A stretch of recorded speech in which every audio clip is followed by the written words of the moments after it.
Bismillahirrahmanirrahim. Alhamdulillahirabbil alamin wassalatu wassalamu ala asrofil anbiya'i wal mursalin wa ala alihi washabihi ajmain amma ba'du.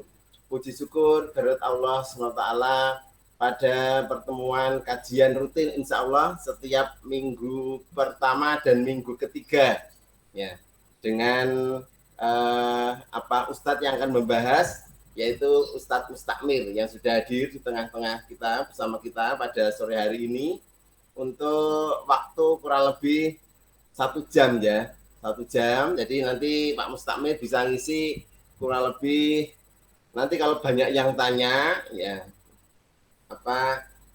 bisa diperpanjang waktunya ketika dialog ya, dialog interaktif ya. Bapak Ibu jamaah alisan yang saya hormati, bahwa Pak Mustakmir ini adalah ahli di bidang sejarah Nabi ya, sejarah Nabi juga. Tarikh ya, di bidang tarikh. Ya, tarikh Nabi juga. Beliau ahli di bidang kesehatan secara herbal, Bapak. Ya, jadi nanti Pak Mustakmir mohon nanti kalau ada yang tanya di dialog tentang kesehatan, monggo nanti sesuai dengan bidangnya Pak Mustakmir untuk bisa menjawab. Di samping beliau nanti akan bedah salah satu buku ya, buku yang sudah disiapkan Pak Mustakmir untuk disampaikan pada jamaah pada sore hari ini ya. Mengenai waktu ya, ini karena pertemuan awal, waktu kemarin secara bukan secara aklamasi, beberapa usulan menyampaikan waktunya jam 3:30 gitu. Tapi ada yang usul, Pak waktunya kelak banget 3:30 ya, mbok siang ya, nanti kita rembuk lagi di akhir ya, karena ini pertemuan pertama tidak tertutup kemungkinan untuk bisa diubah, tapi kepastian sama Ustadz Mustakmir itu jam 3:30 bakdo asar ya. Jadi saya mengikuti apa yang sudah sepakati di awal, yaitu dengan ketemu sama beliau Pak Mustakmir itu adalah jam 3:30 ya, sampai maksimal jam 4:30. Begitu Bapak Ibu jamaah ya. Berhubung beliau Pak Mustakmir sudah ada di tengah-tengah kita ya. Mohon maaf ini saya secara manual Bapak, bukan ahli teknologi, tidak tahu nanti gimana seperti apa. Pak Mustakmir mohon nanti bisa menyampaikan materinya, kemudian nanti di akhir kita akan dialog secara interaktif, apapun pertanyaan dari jamaah untuk disampaikan kepada beliau Pak Mustakmir. Demikian mungkin Pak Mustakmir bisa dipahami nggih Pak Mustakmir nggih? Nggih, insyaallah. Nggih, monggo. Ya, saya kira sudah besok Bapak Ibu sekalian, nanti Pak Mustakmir menjelaskan dulu, memperkenalkan diri karena yang lain belum begitu mengenal. Saya persilakan Pak Mustakmir untuk bisa memperkenalkan diri terlebih dahulu. Saya kira dari saya di sini sebagai host ya, atau sebagai pembawa acara, melakukan terima kasih dan selamat bergabung, selamat menyimak apa yang disampaikan Pak Mustakmir. Semoga apa yang kita lakukan selalu dalam ridhonya. Amin ya rabbal alamin. Demikian, monggo Pak Mustakmir kami persilahkan. Assalamualaikum warahmatullahi wabarakatuh. Waalaikumsalam warahmatullahi wabarakatuh. Bismillahirrahmanirrahim. Alhamdulillahi rabbil alamin wa bihi nasta'inu ala umuri dunya waddin. Allahumma salli wa sallim wa barik ala sayyidina wa habibina wa syafi'ina wa qurrati a'yunina wa maulana Muhammadin wa ala alihi wa ashabihi ajma'in, amma ba'd. Alhamdulillahi rabbil alamin. Sore ini kita bisa berjumpa di majelis virtual yang semoga dirahmati Allah. Sholawat dan salam mari kita hadiahkan kepada junjungan kita Nabi besar Nabi Agung Muhammad sallallahu alaihi wasallam. Sebelumnya saya akan memperkenalkan diri saya dulu ya. Saya dipun paringi asmo Mustamir. Nama penanya ya, kalau saya nulis buku itu ditulis Mustamir Pedak. Nah, Mustamir Pedak itu nama kampung halaman saya. Jadi saya dilahirkan di Rembang tahun 1976. Ya, saya lahir di Rembang.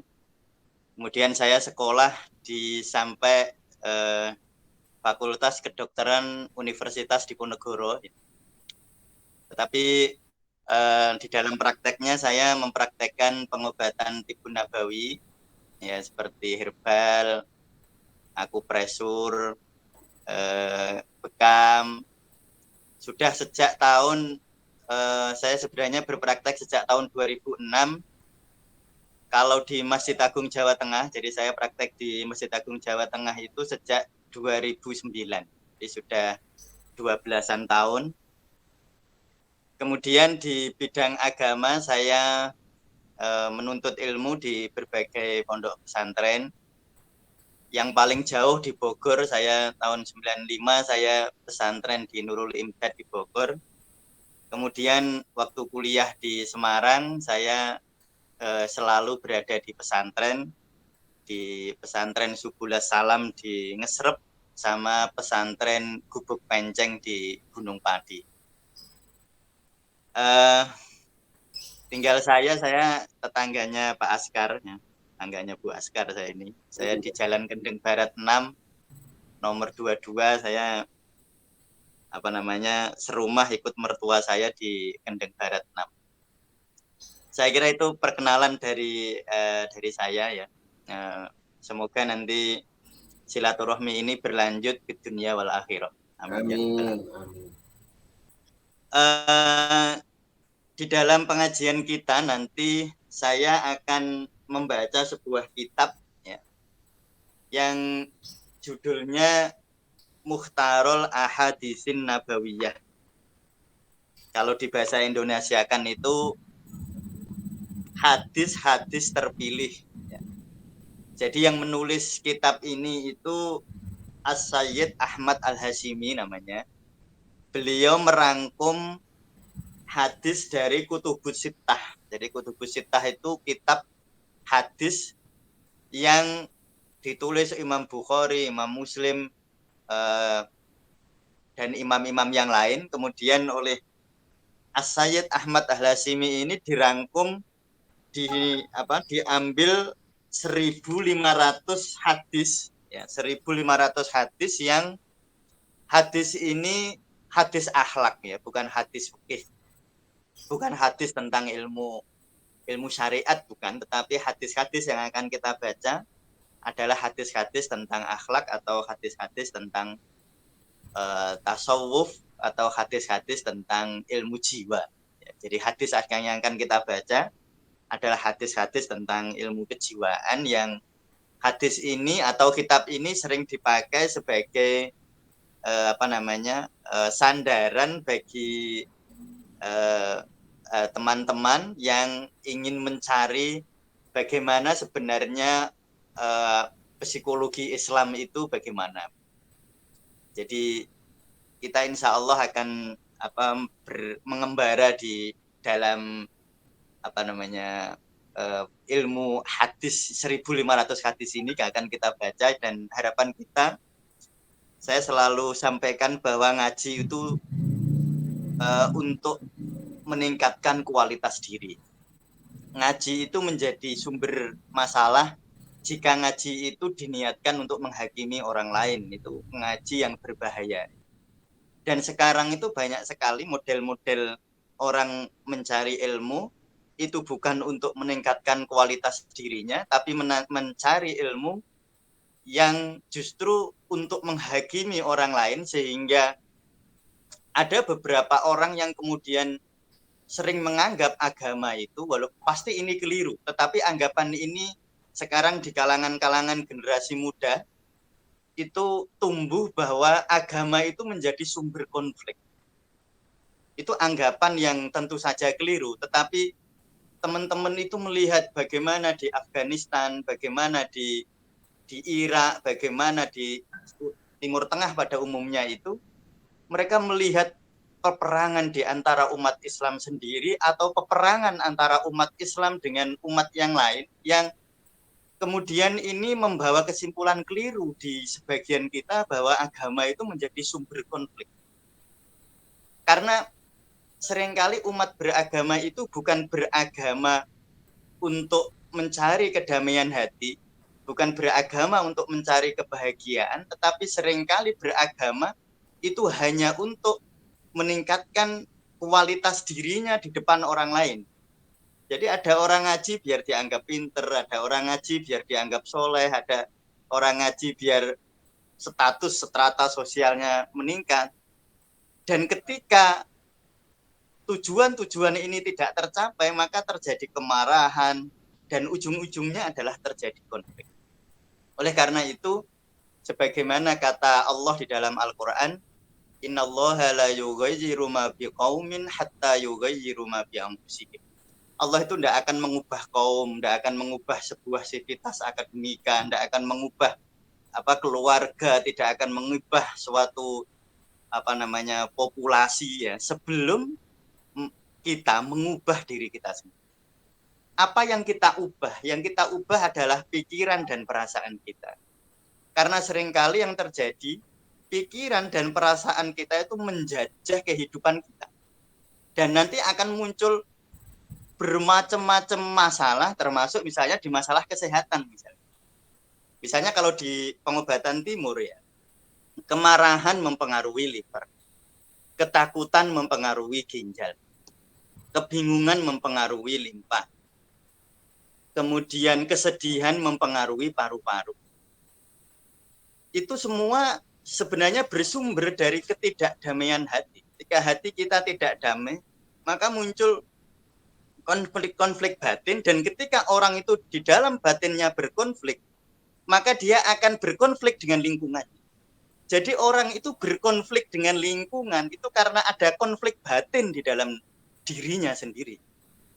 Makanya saya sering bilang bahwa kejahatan itu muncul karena hati orang itu sedang tidak damai. Orang kalau hatinya tidak damai, dia akan memproduksi kejahatan-kejahatan. Orang ketika dia takut miskin, takut cemas tentang kehidupan duniawi, maka akan muncul kejahatan-kejahatan ekonomi. Dan seterusnya, dan seterusnya. Jadi sebenarnya kejahatan itu adalah anak kandung dari ketidakbahagiaan. Saya sering selama 15 tahun berpraktek menjadi konsultan rumah tangga, konsultan kesehatan, konsultan psikologi di problem-problem rumah tangga. Selalu saya amati bahwa sebenarnya kita itu sering begini, menyelesaikan konflik itu dengan cara verbal. Kekuatan-kekuatan verbal itu menjadi imam bagi penyelesaian konflik. Itu sering gagal. Suami istri berantem, mereka mau menyelesaikan dengan cara adu argumen. Adu argumen itu ya, kalau yang kalah itu nanti gengsi dan marah, kalau yang menang jadi sombong. Tidak akan menyelesaikan masalah. Jadi orang itu berdebat, makanya Rasulullah itu sampai ada beberapa hadis yang mengatakan kebencian Rasulullah terhadap perdebatan. Itu karena debat itu tidak bisa menyelesaikan konflik, justru memperdalam dan memperuncing konflik. Kalau saya debat kalah, saya itu tidak akan ngikutin orang yang menang tadi. Tapi saya akan gengsi dan marah, dan saya akan mencari dalil lain biar nanti menang, sehingga peperangan atau konflik ini tidak selesai-selesai. Jadi justru seringkali penyelesaian konflik itu adalah ketika seseorang menyelesaikan konflik batin yang ada di dalam dirinya sendiri. Nah, itulah sebenarnya peran agama. Jadi agama yang di Indonesia ini luar biasa ya. Di Indonesia itu satu-satunya negara yang dijajah oleh orang tidak beragama Islam, tetapi jumlah persentase umat Islam itu tidak pernah menurun. Jadi sebelum orang penjajah dulu datang, umat Islam di Indonesia itu 80-90%. 350 tahun orang Indonesia dijajah oleh orang luar selama 350 tahun, jumlah orang Islam sama. Itu mengapa? Karena di Indonesia ini agama itu luar biasa dimaknai sebagai bukan hanya sebagai standar syariat, tetapi standar kebatinan. Jadi ya kalau bahasanya agama Islam itu di Indonesia itu merasuk sampai ke sumsum tulangnya. Beda dengan Spanyol misalnya. Di Spanyol, di daerah Eropa sana, dulu itu orang Islam menjadi mayoritas, tetapi ketika kalah perang gitu, langsung hilang begitu. Karena orang di sana memahami agama itu hanya di level-level syariat atau di level-level hukum formal, tetapi tidak memahami agama sebagai jalan hidup. Kalau saya menyebut agama di Indonesia itu, orang-orang Indonesia itu berislam itu sampai di sumsum tulangnya, sehingga dijajah nyahono nyahene itu orang Islam tetap aja Islam itu kira-kira. Nah di Indonesia itu hebatnya demikian. Nah oleh karena itu sekali lagi saya berharap kepada diri saya sendiri dan hadirin wal hadirat rahimakumullah, bahwa mari kita ngaji itu niatnya memperbaiki diri. Jangan ngaji untuk mengubah orang lain. Banyak orang ngaji, nanti pulang ke rumah, kemudian ilmunya waktu ngaji digunakan untuk berdebat dengan suaminya, digunakan untuk berdebat dengan anaknya, sehingga muncul perdebatan-perdebatan di rumah yang justru agama itu nanti tidak memproduksi kedamaian, tetapi justru agama itu sering menjadi, tentu itu keliru ya, menjadi sumber-sumber orang itu beralasan orang untuk berkonflik. Nah, jadi hadis yang akan saya baca ya di di kesempatan kita ngaji nanti adalah kitab Mukhtarul Ahadits. Ini bukan hadis fikih, bukan hadis syariat, tetapi memang sengaja saya pilih hadis atau kitab yang saya baca adalah kitab psikologi ya, kitab tentang ilmu jiwa, sehingga nanti harapan kita agama itu benar-benar fungsional di dalam kehidupan kita, baik kita sebagai pribadi, sebagai keluarga, sebagai bagian dari masyarakat kita. Jangan sampai justru agama itu tidak fungsional. Ya, artinya agama itu, saya tuh sering bilang begini, bagaimana ngajari anak sholat? Kita itu sering ngajari anak sholat lewat verbal. Kamu itu sholat itu wajib. Kalau kamu tidak sholat dosa. Itu tentu tidak keliru. Ya. Tidak keliru kita ngajari anak sholat. Tetapi ngajari paling baik orang lain atau anak-anak kita sholat itu adalah dengan menunjukkan bahwa sholat itu bermanfaat untuk kehidupan kita. Jadi misalnya saya sholat, kemudian saya damai hidup saya. Ketika saya marah, kemudian saya sholat, kemarahan saya reda. Maka anak-anak saya akan melihat, oh ternyata sholat meredakan kemarahan. Tetapi kalau orang tua sholat, dia sholat tapi tetap pemarah, dia sholat tetapi tetap bahasanya kasar, maka anak-anak akan melihat, loh sholat yang ngono kok baik. Orang ono gunane, bapak sholat yang ngono baik, tidak ada manfaatnya di dalam kehidupannya. Nanti anak-anak tidak melihat bahwa sholat itu bermanfaat. Karena orang itu, semua orang itu kan kalau tidak melihat manfaatnya, dia susah dan berat untuk melakukan sesuatu karena memang nggak kelihatan manfaatnya. Maka kalau agama bagi kita nggak fungsional, nanti agama itu punah. Ya kalau agama punah di dunia memang tidak mungkin, tetapi bisa punah di keluarga kita, bisa punah di masyarakat kita. Karena anak-anak itu nanti akan melihat, oh agama ternyata indah. Itu berarti nanti mereka akan beragama. Tetapi kalau anak-anak kemudian menyimpulkan bahwa beragama itu akan menjadi sumber konflik, maka nanti anak-anak kita akan meninggalkan agama. Maka dakwah paling baik ngaji.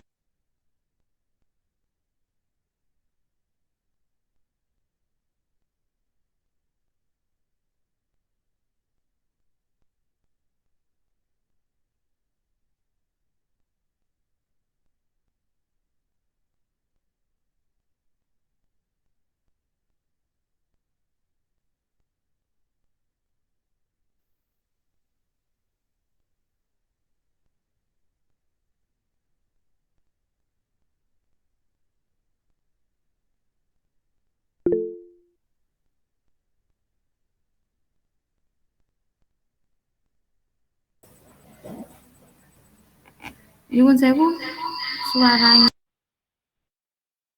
Pak Ali itu punyanya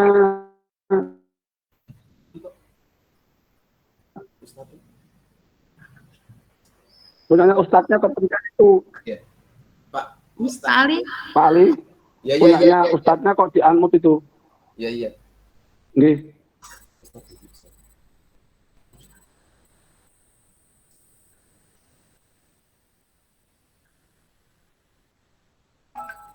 Pak Ustadz kok di-unmute ya? Mana ya? Oh, sudah, ya, Sudah, Pak? ya. Ya, tadi. Tidak dengar Pak. Bismillahirrahmanirrahim. Saya bacakan hadis yang pertama ya. Qala Nabi sallallahu alaihi wasallam ati babal jannati yaumal qiyamah. Kata Rasulullah, nanti di hari kiamat aku akan mendatangi pintu surga, kata Rasulullah. Nanti di hari kiamat.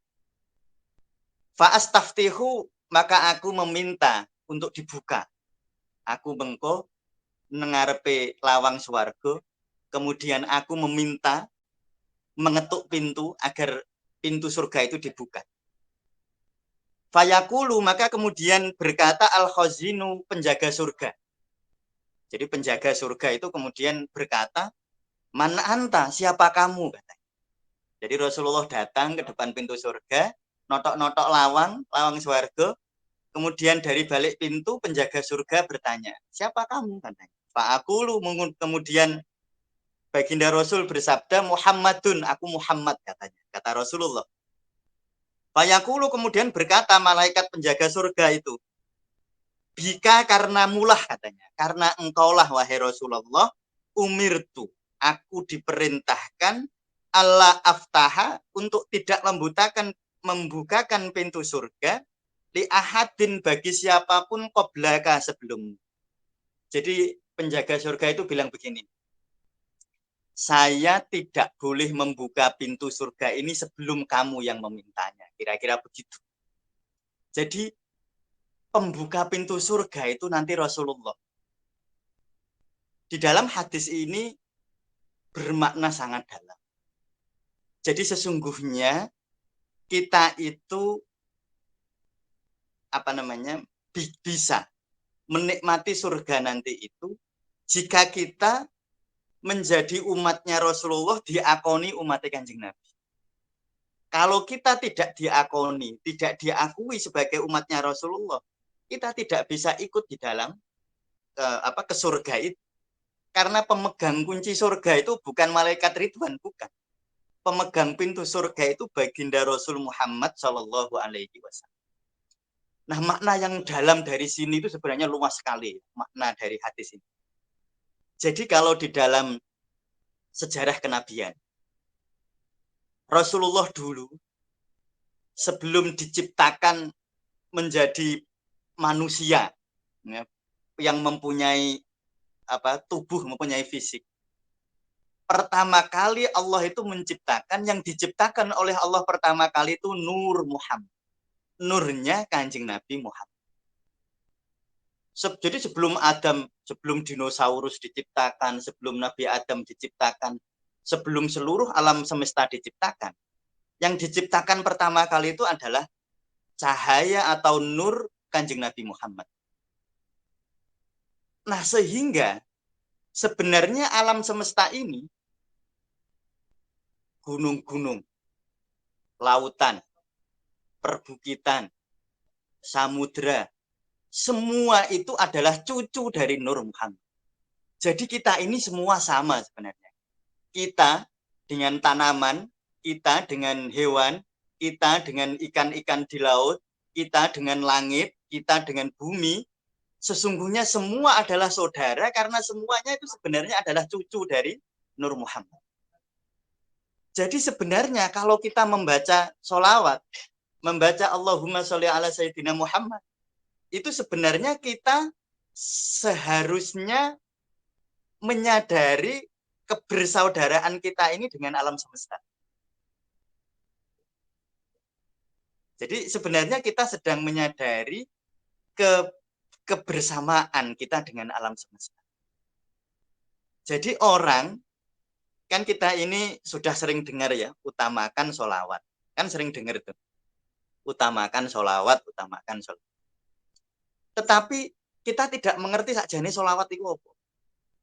Sholawat itu sebenarnya adalah bacaan persaudaraan seluruh alam semesta sebenarnya.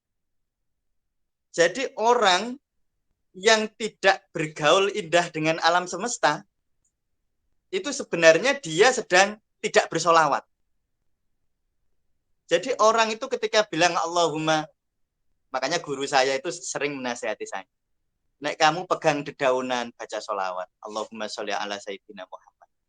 Karena daun sebenarnya adalah saudara kita. Waktu kamu sedang di lautan, melihat laut yang begitu indahnya, bacalah solawat, karena laut itu sebenarnya adalah saudara kita. Maka dalam konsep pengobatan Islam, solawat itu gak untuk ditinggal. Jenengan mau ngunjuk obat, entah itu obat kimiawi atau obat herbal, bacalah solawat. Agar energi kita itu selaras dengan obat yang kita minum. Jadi solawat itu, makanya syahadat itu kan ada dua ya, syahadat tauhid. Ya, ini sudah muncul. Jadi ada syahadat tauhid dan ada syahadat rasul.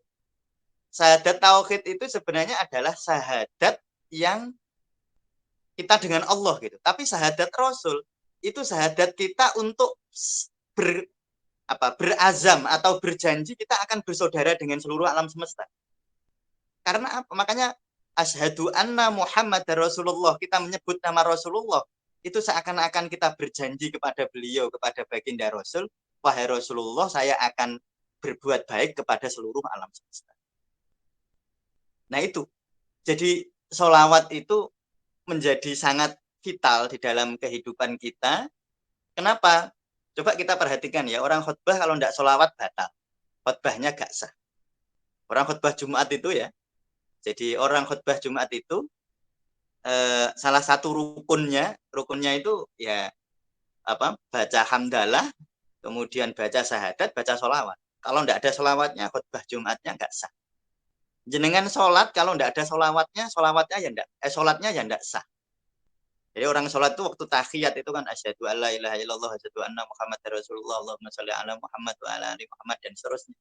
Kalau kita sholat tidak ada sholawatnya, sholatnya tidak sah. Kenapa kok penting kayak begitu itu? Itu karena sholawat sebenarnya adalah pelajaran kepada kita, ngasih tahu kita bahwa kita itu hidup tidak sendiri. Makanya setiap kita berjumpa dengan makhluk-makhluknya Allah, banyaklah kita membaca sholawat Kanjeng Nabi. Misalnya kalau kita sakit, misalnya ada orang misalnya sakit jantung, pegang gitu, daerah dada kiri kita pegang jantungnya, bacalah sholawat. Karena dengan membaca sholawat itu kita sedang ngasih tahu jantung kita, wahai jantung, kau dan aku ini sesungguhnya sama. Kita ini sesungguhnya adalah cucunya baginda Rasul Muhammad Sallallahu Alaihi Wasallam. Ada orang sakit paru-paru, peganglah dadanya, kemudian bacalah sholawat. Karena dengan sholawat itu kita sedang menselaraskan vibrasi dan energi kita dengan alam semesta. Makanya sekali lagi sholawatlah, bersolawatlah dan bersolawatlah. Itu salah satu di dalam psikologi, di dalam pengobatan batin, di dalam pengobatan kejiwaan, sholawat itu memegang peran vital. Karena manusia itu sering terjadi konflik-konflik batin itu karena dia merasa hidupnya sendiri, merasa dia tidak dihargai oleh orang lain, merasa dia tidak dihormati oleh orang lain. Kemudian dia menjauh dari komunitasnya. Dia mungkin hidup bersama, secara fisik itu mungkin hidup bersama, tetapi secara batin kita itu sering merasa sendiri, merasa dikucilkan. Itu hal-hal semacam itu sebenarnya muncul dari ketidaksadaran kita tentang sholawat. Sesungguhnya kita ini hidup ini selalu bersama Rasulullah. Kita tidak hidup sendiri. Kita tidak pernah kesepian sebenarnya. Kita selalu dibarengi oleh Rasulullah. Hidup kita itu. Gitu. Jadi makanya Rasulullah dawuh begini, man sholla alayya, siapa yang bersolawat kepadaku sekali saja, maka aku akan bersolawat kepadanya 10 kali. Yakinlah ya, sadari bahwa pada saat kita menyebut nama Rasulullah, maka Rasulullah hadir di dalam. Makanya kalau jenengan sholat, itu kan nyebutnya begini, Assalamu alaika ayyuhan nabiyyu wa rahmatullahi wa barakatuh. Assalamu alaika itu artinya selamat atasmu, pakai K. K itu kalau bahasa Indonesia itu dia orang kedua. Jadi orang kedua. Sholawat atasmu, wahai Rasulullah. Bukan gua, bukan dia. Kalau dia sedang tidak berada di sini. Tapi kalau assalamu alaika, itu Rasulullah sedang berada di hadapan kita. Makanya assalamu alaika ayyuhan nabiyyu wa rahmatullahi wa barakatuh. Pakai mukhotob namanya kalau bahasa Arabnya. Kalau bahasa Indonesia pakai orang kedua. Bukan dia. Bukan assalamu alaihi, bukan. Tetapi assalamu alaika. Makanya sadari bahwa pada waktu sholat kita itu berjumpa dengan Rasulullah. Tentu bukan Rasulullah sebagai manusia zahir batin, itu bukan, tetapi sebagai ruhaniyah Rasulullah, sebagai ruhnya Rasulullah. Nah itu, jadi sholawat ini jadikan senjata kita ya. Jadi hadis ini sebenarnya menjadi hadis yang sangat vital karena ini menggambarkan bahwa kalau kita itu mau bahagia, hidup kita mau tentram, hidup kita mau damai, tidak ada jalan lain kecuali kita bersama Rasulullah. Karena kalau kita tidak jadi umatnya Rasulullah, kita tidak akan bisa membuka pintu surga, tidak akan bisa mencicipi nikmatnya surga. Kalau kita ingin mencicipi nikmatnya surga, maka sebutlah nama Rasulullah, sebutlah Muhammad, kemudian sholawat itu dipraktekkan dalam kehidupan sehari-hari. Jadi di dalam kehidupan sehari-hari itu orang jenengan ngelus-ngelus kucing itu sebenarnya bersolawat. Jenengan menyirami tanaman itu sebenarnya jenengan sedang bersolawat. Jadi bersolawat itu kalau dari aspek perilaku itu adalah menyayangi alam semesta, itu namanya bersolawat. Karena alam semesta adalah cucu dari baginda Rasul Muhammad SAW. Kalau kita menyakiti orang lain, menyakiti hati tetangganya, menyakiti hati temannya, menyakiti tumbuhan, menyakiti hewan-hewan, merusak air, merusak lingkungan. Sebenarnya kita sedang tidak bersolawat yang kayak begitu. Jadi bersolawat kalau dari sisi lafaz, ya, dari sisi lafaz, solawat itu Allahumma sholli ala Muhammad atau Allahumma sholli ala Sayyidina Muhammad atau sallallahu ala Muhammad atau Ahmadur Rasulullah. Banyak sekali jenisnya. Itu lafadznya. Tetapi perilaku sholawat inilah yang kita sering tidak memahaminya. Jadi sholawat di lafadz itu harus mengilhami perilaku kita di dalam kehidupan sehari-hari untuk menyayangi seluruh alam semesta. Jadi syahadat itu asyhadu alla ilaha illallah, saya berjanji tidak ada Tuhan kecuali Allah, wa asyhadu anna Muhammad Rasulullah, dan saya berjanji bahwa Muhammad adalah Rasulullah, yang ujung-ujungnya manifestasinya kita berjanji untuk menyayangi alam semesta. Itu konsep Islam tentang hubungan antar manusia dan lingkungan itu sebenarnya diringkas di dalam sholawat. Nah, nanti hubungan kita dengan tubuh kita itu harus kita bangun dengan sholawat. Saya akan memberi sedikit tips ya. Jadi kalau di dalam pengobatan Sufi healing atau pengobatan psikologi Islam ya, ada namanya self diagnosis. Kita bisa mendiagnosis problem di dalam diri kita sendiri. Saya menyebutnya scanning. Jadi kita biasakan men-scan tubuh kita. Jadi badhe sare mau tidur, ya saya tidak harus mau tidur ya. Tetapi ya minimal sebelum tidur, waktu kita mau tidur, sediakan waktu kira-kira 2-5 menit. Ketika tidur, kita rasakan tubuh kita satu demi satu. Kita rasakan kepala kita, ada rasa tidak enak apa tidak. Kita rasakan mata kita, ada rasa tidak enak apa tidak. Kita rasakan hidung kita, ada rasa tidak enak apa tidak. Kita rasakan mulut kita, ada rasa enak atau tidak. Dan seterusnya sampai ujung kaki. Di-scan seteliti mungkin. Itu namanya kita self-diagnosis. Mendiagnosis tubuh saya ini sebenarnya ada apa. Ada problem-problem apa. Itu dengan cara scanning.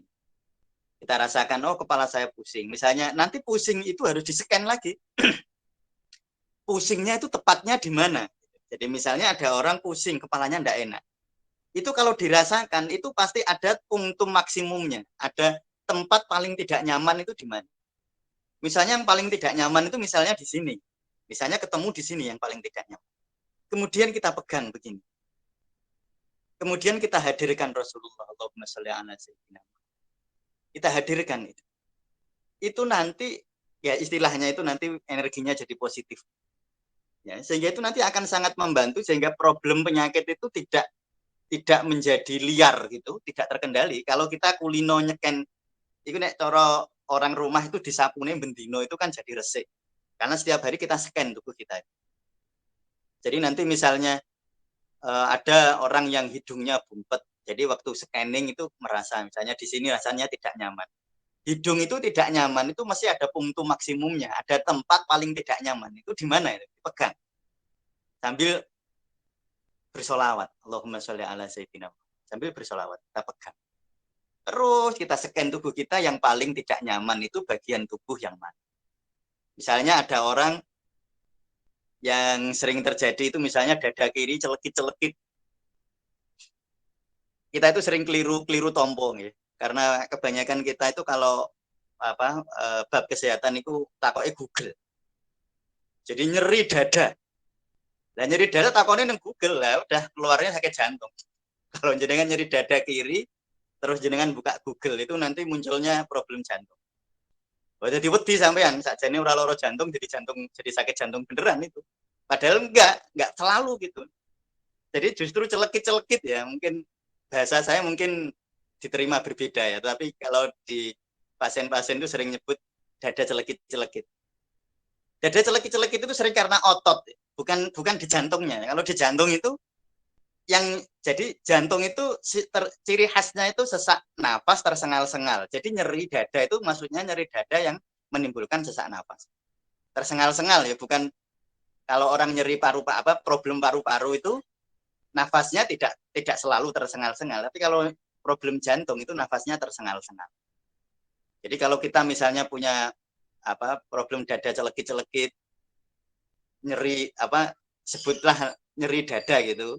Jangan disimpulkan, jangan nanya Google, kemudian nanti naik Google engko naik metu loro jantung sampean jadi kaget betulan malah jadi sakit jantung beneran, padahal itu jarang, bukan kayak gitu sebenarnya. Nah, sekarang itu jadi problem kita juga ya, karena akses informasi itu begitu gampang dan orang memberi informasi juga begitu gampang, sehingga informasi itu banyak sekali yang salah.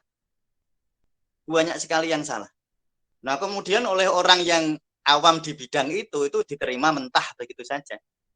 Sehingga ketakutan itu menjadi, padahal kalau di dalam pengobatan timur, di dalam Tibbun Nabawi, pengobatan jiwa itu sebenarnya harus menjadi imam daripada pengobatan raga, pengobatan ragawi. Jadi makanya seperti tadi saya sampaikan, seluruh emosi itu mempengaruhi organ.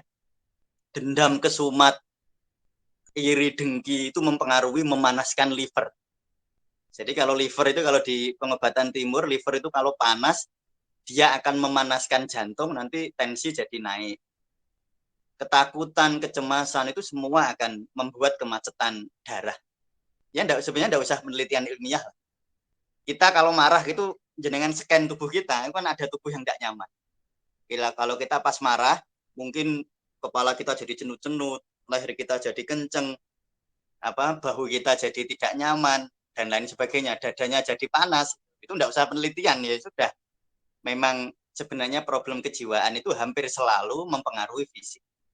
Kalau di dalam ilmu kedokteran terkenal dengan istilah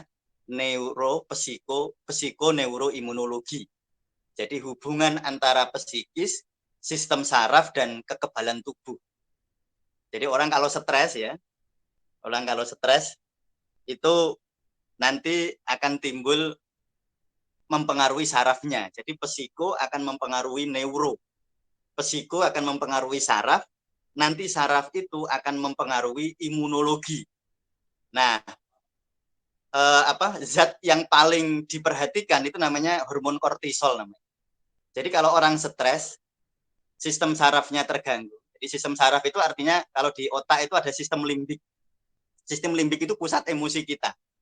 Di sana ada namanya amigdala, ada namanya hipokampus, dan ada namanya hipofise. Nanti dari situ akan mempengaruhi tubuh kita, kemudian tubuh itu akan menghasilkan hormon kortisol. Nah, hormon kortisol itu kalau naik, itu terjadi supresi sistem kekebalan tubuh. Kekebalan tubuhnya akan merosot. Hormon kortisol itu nanti akan membuat sel darah putih tidak bekerja. Jadi kalau sel darah putih itu salah satu nanti ujungnya ya, dari sel darah putih itu ada sel B, ada sel T namanya. Nanti sel B itu akan menghasilkan antibodi. Nah, antibodi ini tidak terbentuk, dihambat oleh kortisol. Jadi kalau orang itu stresnya tinggi, kekebalan tubuhnya akan merosot. Ya, nanti ada yang lebih hebat lagi, namanya di dalam tubuh kita itu ada namanya natural killer. Sebenarnya saya nulis buku tentang psikoneuroimunologi, ini kebetulan bukunya tidak saya bawa. Jadi saya membuat konsep namanya religio psikoneuroimunologi, bagaimana agama itu berperan di dalam kesehatan. Saya tulis itu, sebelumnya bukunya tidak saya bawa, tidak ada di sini. Jadi ada namanya natural killer. Natural killer itu sel pembunuh alami. Ini salah satu sel paling poten, paling kuat untuk membunuh sel kanker. Jadi kanker itu sebenarnya setiap manusia kalau diteliti itu semuanya punya bibit-bibit sel kanker. Semuanya. Mungkin tidak ada yang tidak. Ya. Tetapi karena ada natural killer itu salah satu fagosit. Ya. Fagosit itu salah satu sel kekebalan tubuh. Nah, natural killer itu dia akan patroli setiap saat. Oh, kalau di sana misalnya, di faring ada ini, di tenggorokan ada calon kanker, dia akan makan. Natural killer akan makan sel kanker. Di paru-paru kok ada calon kanker, akan dimakan oleh natural killer. Di payudara ada calon kanker, mau dimakan oleh natural killer. Nanti ke rahim mau ada calon kanker, dimakan oleh natural killer. Jadi natural killer itu setiap hari patroli gitu untuk membunuh sel kanker. Tetapi natural killer itu hanya diproduksi pada saat orang damai hatinya. Itu. Pada saat orang tidak damai, natural killer tidak diproduksi. Banyak sekali penelitian kayak begitu. Jurnal-jurnal ilmiah itu sudah banyak sekali menunjukkan kalau orang stres, natural killernya akan terhambat. Tidak terbentuk natural killernya. Makanya ada namanya remisi spontan bagi orang-orang problem kanker. Ya, jadi termasuk Mas ipar saya sendiri. Mas ipar saya sendiri itu kanker usus besar stadium akhir, tetapi remisi spontan, sembuh secara spontan. Jadi waktu itu di kemoterapi sekali tahun 2010 itu. Di kemoterapi tapi malah Mas saya masuk ICU 2 minggu. Oleh dokternya Mas saya orangnya Tuban, jadi waktu itu di UNER itu di di rumah sakit di Airlangga itu. Itu Mas saya disebut umurnya 2 bulan katanya. Tapi sampai sekarang masih sugeng, masih sehat, sudah punya cucu. Itu dulu kankernya sembuhnya spontan. Jadi remisi spontan. Itu setelah Mas saya berani, waktu itu terjadi transformasi spiritualnya luar biasa. Jadi awalnya Mas saya itu takut mati karena anaknya masih kecil-kecil. Anaknya saya cilik-cilik, aku naik mati, jangan begini, jangan begini. Ketika dia di ICU, kemudian terjadi proses yang mencemaskan itu, tiba-tiba terjadi namanya transformasi spiritual, Mas saya jadi berani mati. Wong mati iku kan kersane Allah. Anak-anakku ki anakku ini adalah lahir karena kehendak Allah. Biarlah Allah yang akan menjaga mereka. Kira-kira begitulah. Jadi Mas saya kemudian jadi tenang, jadi damai, jadi rileks, tidak lagi terlalu cemas terhadap kematian. Dan yang terjadi adalah remisi spontan. Jadi kemudian setahun kemudian anus buatan yang dibuat oleh dokter ketika ada benjolan itu sudah dikembalikan dan dicek itu ternyata kankernya itu sudah tidak ada. Jadi makanya manusia itu kekuatan terbesarnya di rohani. Yang bedain manusia, bedain kita dengan hewan itu di rohani. Kalau secara anatomi kita ini dengan simpanse mirip-mirip saja. Anatomi fisiologinya kita ini mirip aja dengan hewan-hewan mamalia gitu mirip. Ya, tetapi yang membedakan itu rohani. Maka kata Allah, wa nafakhtu ruhi. Ketika Nabi Adam diciptakan, kemudian Allah menuyupkan ruhku, yaitu rohani. Sehingga manusia itu punya kekuatan yang makhluk lain tidak punya, namanya kekuatan rohani. Makanya dalam konsep apapun, entah itu konsep ekonomi, entah itu konsep teknologi, entah itu konsep budaya, konsep sosial, konsep kesehatan, seharusnya rohani itu menjadi imam bagi bidang-bidang itu. Semuanya harus berpangkal kepada rohani. Karena itulah sebenarnya kekuatan terbesar manusia. Saya sebagai pengobat begini sangat mungkin beribu-ribu klien pasien yang datang, saya mengamati, oh ini yang sakitnya berat ternyata bisa sembuh karena proses batinnya terjadi transformasi spiritual yang luar biasa.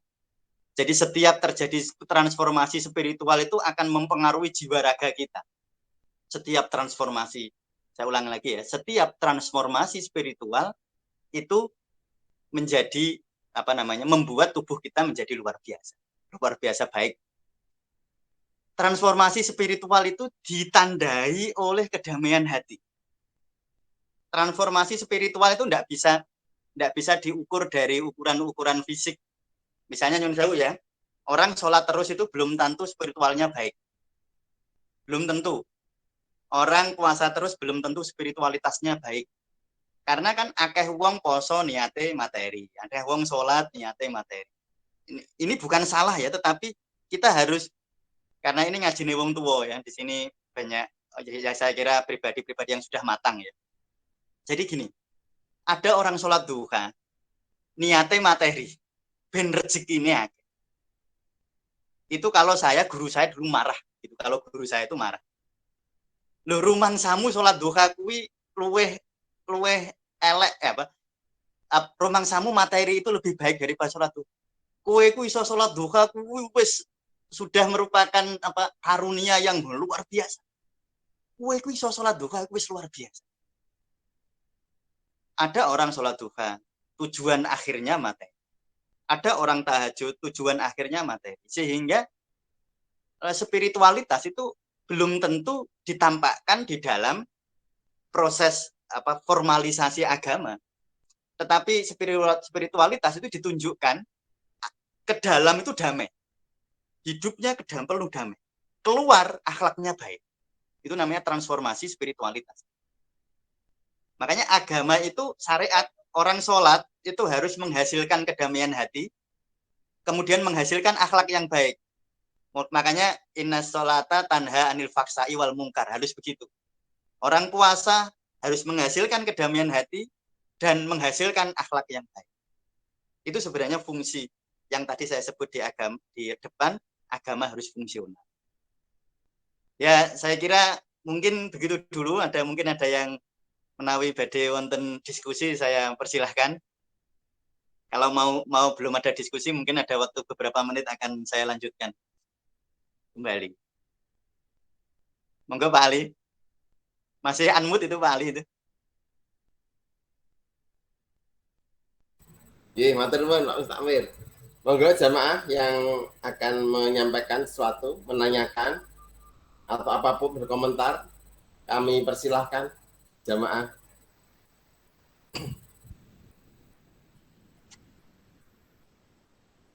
Kami tunggu, mungkin ada, silakan kalau ada. Ya, Assalamualaikum warahmatullahi wabarakatuh. Waalaikumsalam warahmatullahi wabarakatuh. Monggo silakan.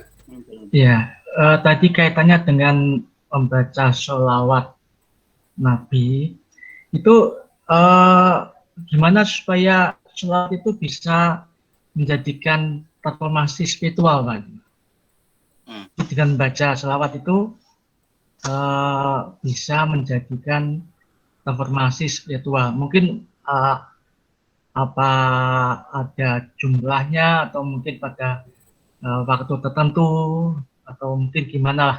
Itu aja pertanyaan saya, Pak. Turun Pak Saryun. Monggo Pak Mustakmir, silakan langsung saja. Oke. Jadi kalau di waktu-waktu tertentu kan sudah ada syariatnya sebenarnya ya. Waktu sholat kita sudah baca sholawat. Ya. Mungkin kita sehari itu baca sholawat ya puluhan kali sebenarnya. Setiap kita tahiyat itu kan selalu baca sholawat. Tetapi yang paling penting tadi yang saya sampaikan, kalau hitungan-hitungannya itu tidak usah dibatasi. Nggak perlu dibatasi. Misalnya harus berapa kali, kecuali nanti ada hadis kita temukan. Ada, oh ini harus berapa kali. Tetapi untuk mencapai transformasi spiritual, itu yang paling penting adalah penghayatan.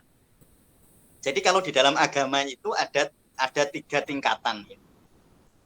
Tapi jangan dimaknai terlalu literal ya tingkatan ini. 1 ada namanya syariat. Syariat itu kata-kata atau formalitas gitu, syariat. Yang kedua ada hakikat namanya. Jadi setiap syariat itu ada hakikatnya. Misalnya begini. Ketika saya bilang Allahu Akbar, itu syariatnya Allahu Akbar. Tetapi hakikatnya adalah menyadarkan diri kita bahwa Allah itu maha besar. Dan kita ini terlalu kecil. Gitu. Itu hakikat namanya. Jadi kalau pas Allahu Akbar, kalau kita hanya baca Allahu Akbar, itu secara syariat sholatnya sah. Tetapi kita hanya berhenti di level itu, tetapi kita tidak menukik naik ke level hakikatnya. Kita ruku gitu. Subhana rabbiyal azim wa bihamdi. Gerakan ruku kita, kemudian ucapan kita ini namanya syariat. Tetapi di dalam syariat itu ada hakikat bahwa kita harus tunduk kepada Allah. Tunduk kepada takdir Allah. Kalau dalam bahasa agama itu ada namanya qanaah. Qanaah itu artinya menerima apa yang sedang ada. Ya. Nek nang Jawa itu nerimo ing pandum. Tetapi ini jangan dimaknai keliru. Jadi yang diterima itu yang sedang ada. Yang belum ada silahkan dicari. Yang diterima itu yang sedang ada ini. Kan manusia itu sering terjadi konflik dengan realitas. Aku kok ngene yo, kok kurang ngene yo, kok duwe kuwi iki yo. Itu kita sering berkonflik dengan batin kita karena kita tidak menerima apa yang sedang ada. Dan uniknya ketika orang tidak menerima apa yang sedang ada, dia akan kesulitan melakukan ekspansi. Kesulitan berikhtiar.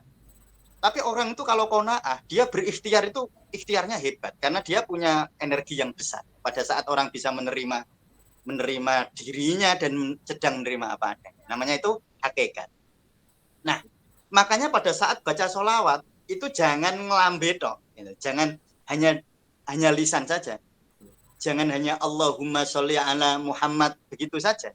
Tetapi kita harus maknai bahwa kita sedang dibersamai Rasulullah. Karena Rasulullah janji kalau kita bersholawat, Rasulullah membalasnya 10 sholawat. Kita mendoakan Rasulullah sekali, Rasulullah mendoakan 10 kali. Nah, menukik lebih dalam lagi maknanya ya, sholawat itu adalah kita memaknai bahwa kita ini dengan seluruh alam semesta ini bersaudara. Dengan nasi yang kita makan kita bersaudara, dengan air yang kita minum kita sedang bersaudara, dengan semua yang ada di sekitar kita ini.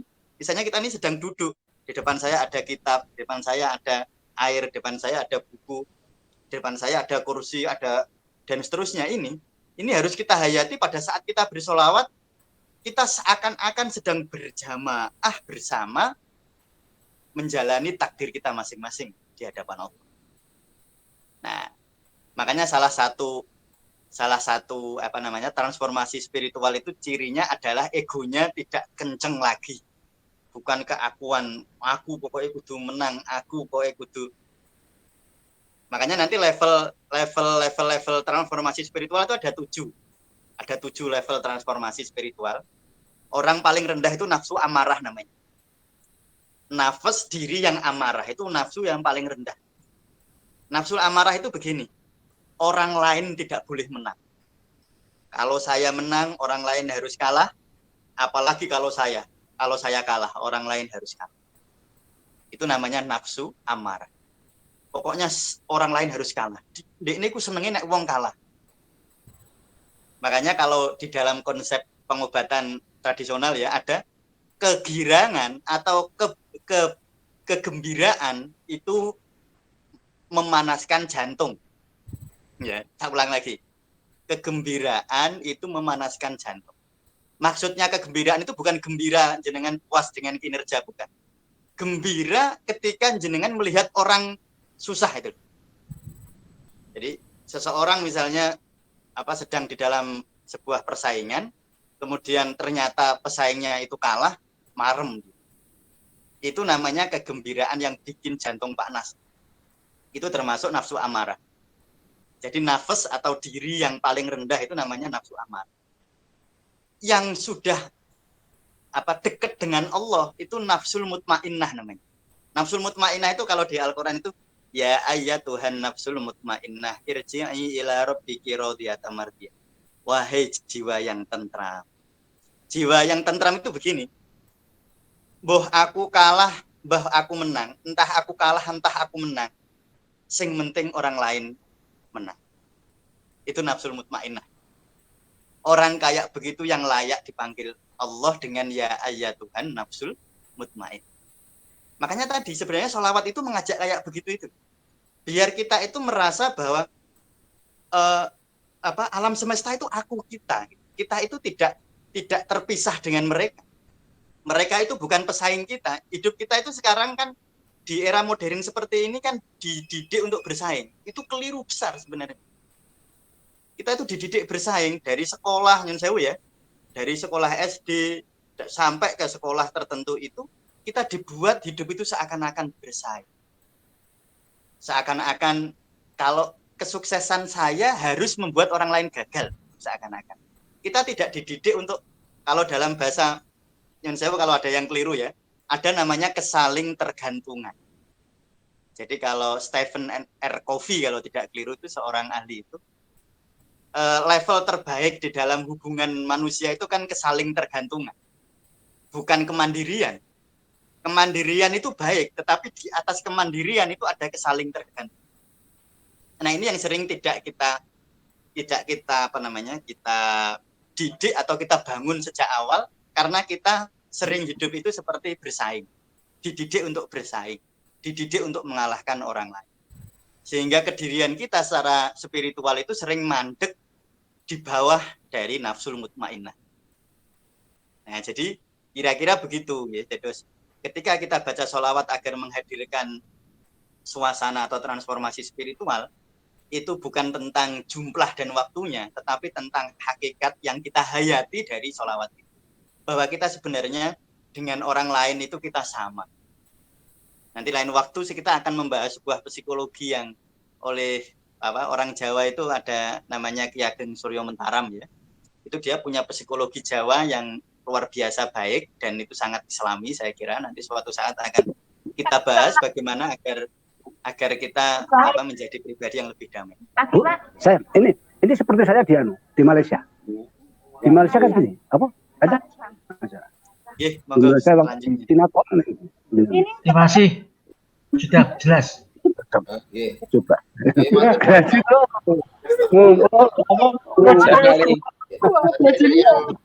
yang kurang tentang tingkatan level seorang muslim, tadi katakan ada syariat, kemudian hakikat ya.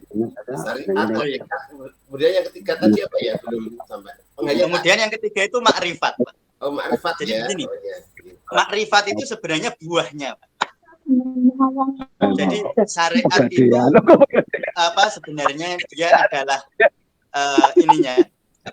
syariat itu sebenarnya adalah pohonnya. Kemudian hakikat itu buahnya. Lah makrifat itu rasa dari buah. Pengadaan dasar konsultan. Ya, jadi rasa dari buah, manisnya dari buah. Nah, makrifat itu tidak bisa diikhtiari. Tidak bisa. Makrifat itu hadiah dari Allah. Makanya manusia itu hanya bisa berjalan dari syariat ke hakikat. Terus pokoknya sholat yang benar, membaca Al-Quran yang baik, dihayati, berupaya dimaknai, berupaya diamalkan. Nanti insya Allah makrifat itu akan dihadirkan oleh Allah. Jadi makrifat itu tidak bisa diikhtiari. Ya, itu hadiah dari Allah. Oke. Ya, matur nuwun Mas Amir.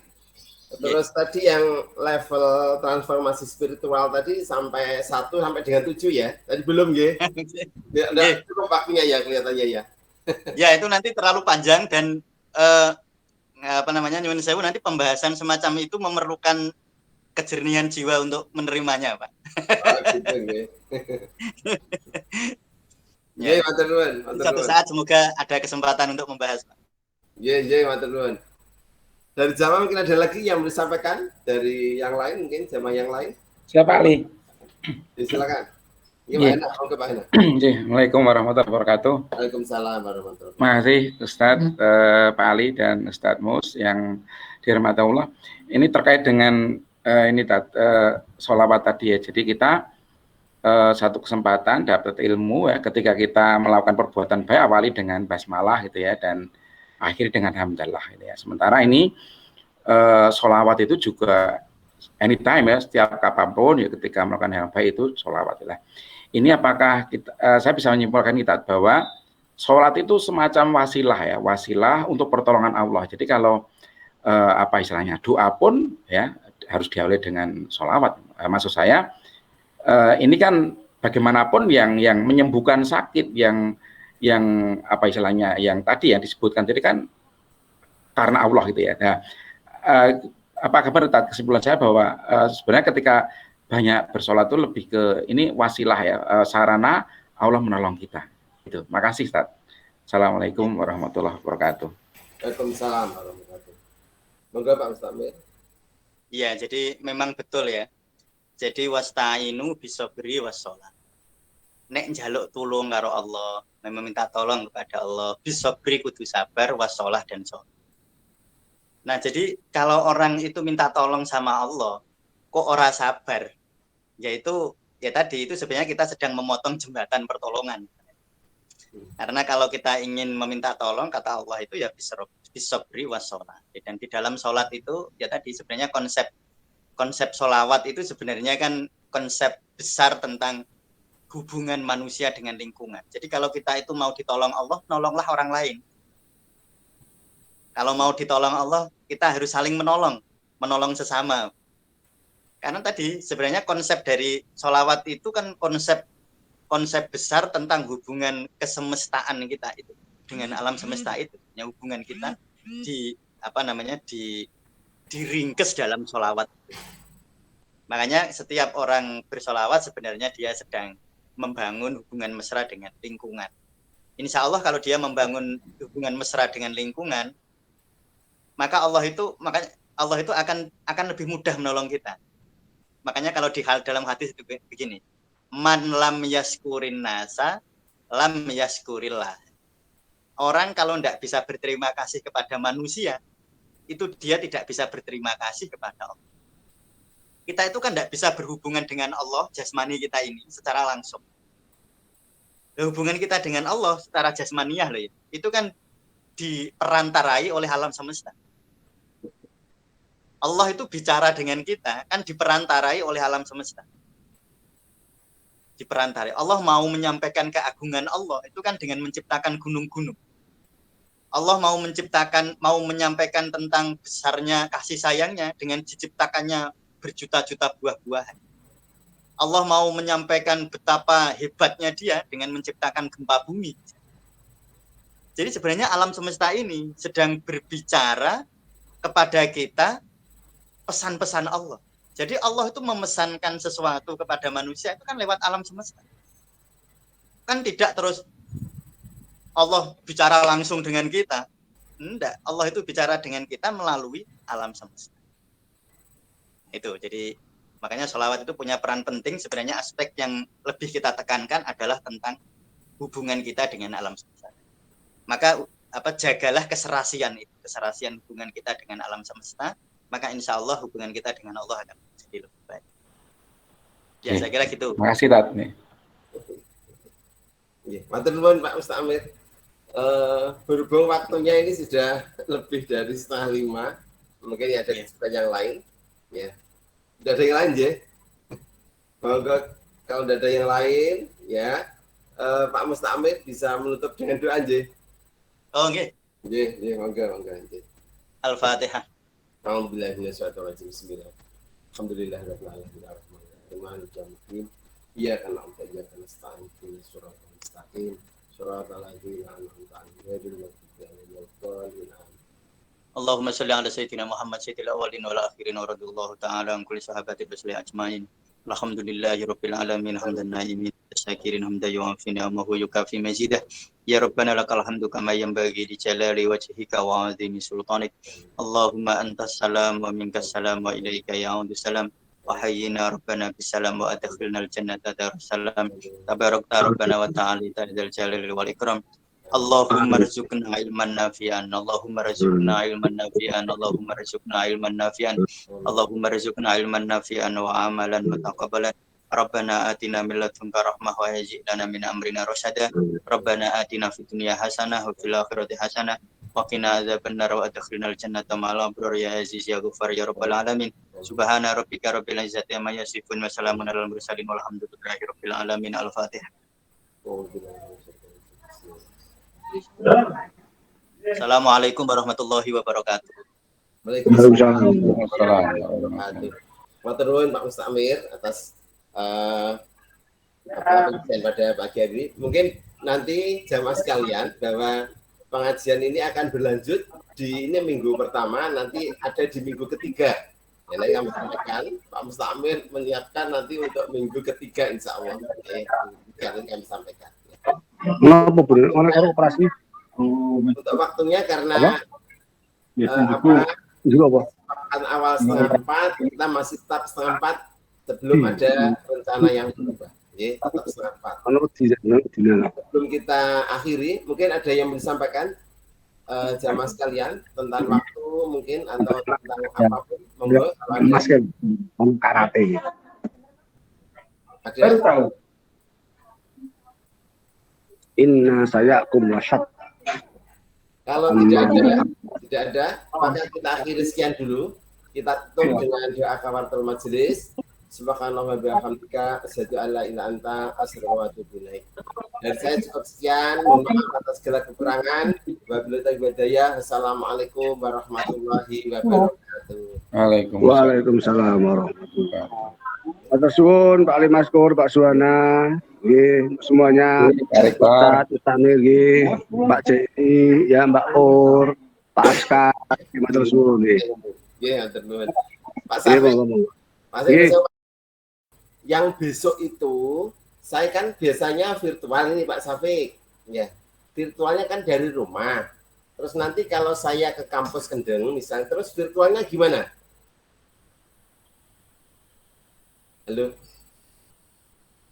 Halo Pak Safik.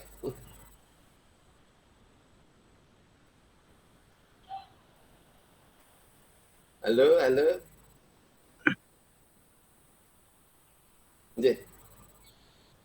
Di unmute Pak Safik, masih unmute. Pripun Pak? Kan rencananya Pak Safik mendaki besok kan offline di kampus Kendeng. Nah biasanya saya kan untuk mujahadah itu kan saya virtual ya, dan virtual kan dari rumah. Kebetulan saya kan pakai wifi ini di rumah. Nah nanti kalau saya di kampus itu terus virtualnya gimana nanti? Yang virtual. Oh gitu. Gini aja Pak Nyun Sewu, kalau misalnya begini, ustadznya toh. Ya. Kalau misalnya Pak Ali Maskur bawa ustadz, misalnya ya. Ya dijadwalkan, ya ustadznya dibawa ke kampus aja. Tapi kalau misalnya ustadznya tidak enak untuk dibatalkan, ya dibawa ke kampus. Tapi kalau misalnya Pak, untuk besok kami menggunakan offline, ya, tidak usah pakai ustadz, kita sendiri aja, misalnya begitu. Tapi kalau misalnya nggak enak bahwa ustadznya sudah terjadwal, ya dibawa aja ke kampus. Iya. Itu kebetulan sudah terjadwal setiap Jumat jam 8 itu sudah terjadwal secara virtual. Misalnya nih, kalau saya di kampus, kira-kira kampus bisa menyediakan secara virtual enggak? Jadi nanti selain offline juga bisa secara online. Oh bisa, ini Pak Dwi Budi ini, coba nanti sama Pak Dwi Budi aja. Coba Pak Dwi Budi, mana Pak Dwi Budi? Insya Allah bisa Pak, insya Allah bisa. Jadi kalau misalnya kan menggunakan Google Meet kan bisa Pak. Iya. Menggunakan Google Meet kan bisa. Google Meet. Jaringannya mungkin internetnya kan di masjid kan. Oh masjid ya, masjid nanti minta minta pas apa ada anunya enggak ya, ada wifi-nya enggak masjid itu ya? Ya, sebenarnya tethering tidak apa-apa, kuota itu bisa. 50.000 itu udah bisa. Ya. Kalau saya ini kan pakai komputer CPU, Pak.